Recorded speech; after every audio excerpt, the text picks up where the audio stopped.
রহমান রহিম। আজকে আমাদের ঢাকাস্থ করিমগঞ্জ উপজেলা সমিতির ইফতার পার্টি। এটা ঢাকায় আমরা যারা বসবাস করি টোটাল ঢাকার মানুষের একটা মিলন মেলা। এর প্রতি বছর নেই, এই বছরে আমাদের ইফতার পার্টি হতে যাচ্ছে। আমরা সমস্ত আয়োজন সম্পন্ন করেছি।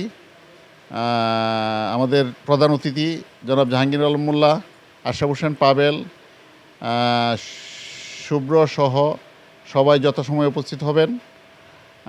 সুন্দর অনুষ্ঠান আশা করি।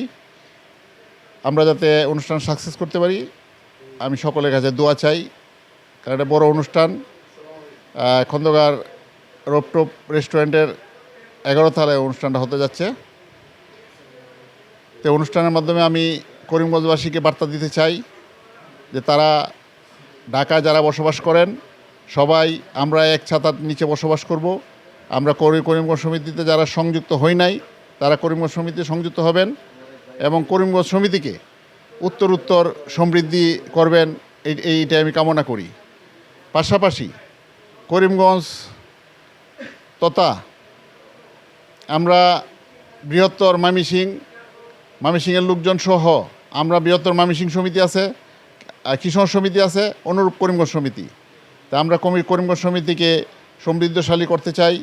আগামীতে যাতে আমরা করিমগঞ্জ সমিতি আরও ভালো অবস্থানে থাকে এই প্রত্যাশা করি।